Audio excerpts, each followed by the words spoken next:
On this channel, $1 Million Made Easy, we love to run numbers for people, and what we do is look at the S&P 500 for the last 100 years and project it forward. What I want to show you in this video is just some general numbers just to show you the potential of what it can do for you.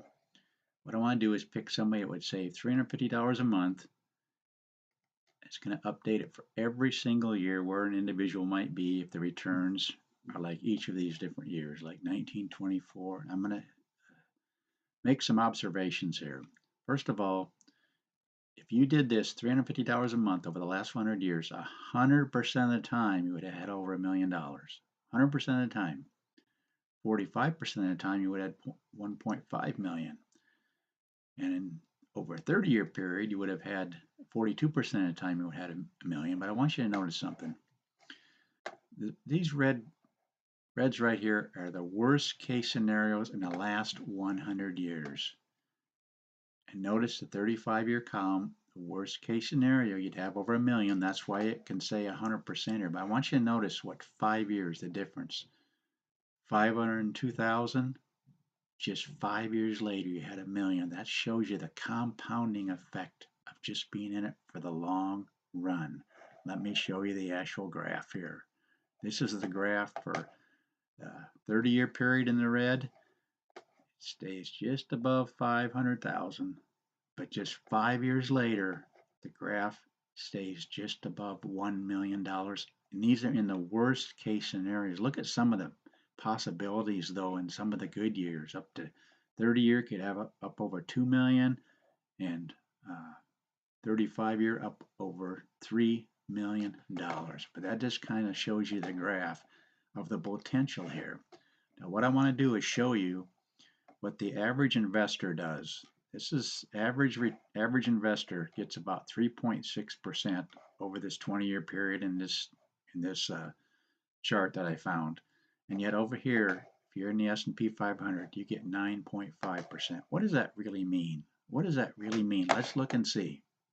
Okay, again, these are the numbers we just ran for $350 a month. I'm going to change this. I'm going to set it to the 3.6%. Say you got because obviously going down through here, you're going to have down years. That's just the way the market works. You're going to have ups and downs.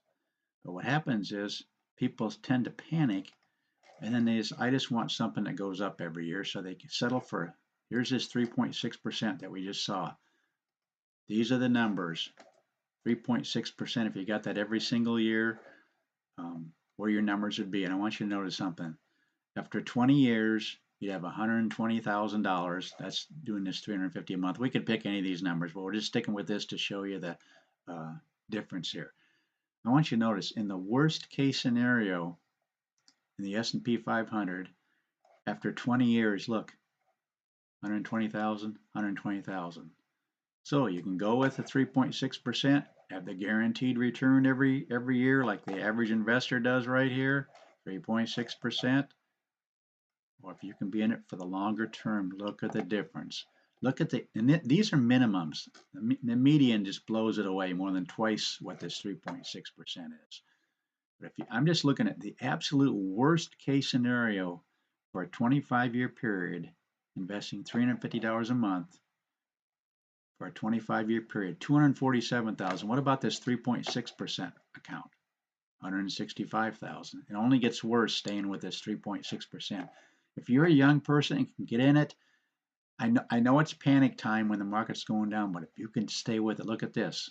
After 30 years, the minimum you would have is $502,000. What about over here in the 3.6% account? $220,000. And look at the median here, 906. This is where it really shines in a 35 and 40-year period. $1,015,000 in the worst case scenario. Remember, we saw 100% of the time you'd have over $1 million, and that's the worst case scenario. What about over here in this 3.6% account? $285,000. Almost 4 times as much. And if you can be in it 40 years, if you could just show this to young people, young person, look at the numbers. This 1.664 is the worst case scenario for a 40-year period in the last 100 years. And yet if you stuck with that 3.6%, it's going up every year, you'd have $363,000. You'd have over 5 times as much if you can stay in it for the long run.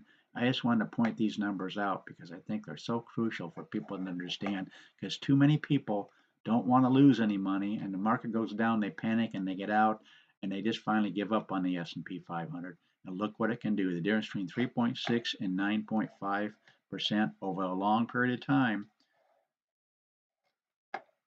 1.664 or 363. Which one would you rather have? Again, we love running numbers for people. If you put it in the comment section, I'll run numbers for you. But I like to point out some of these observations from these spreadsheets that I show you. Just maybe help educate you on financial education, just what compound interest can do for you over a long period of time. Please consider subscribing to this channel. Please share it with your friends. And go ahead and put numbers in the comment section. I'll run them for you, but I'm also going to show you some observations every so often. So be sure to tune back in at least on a weekly basis. Thanks for watching.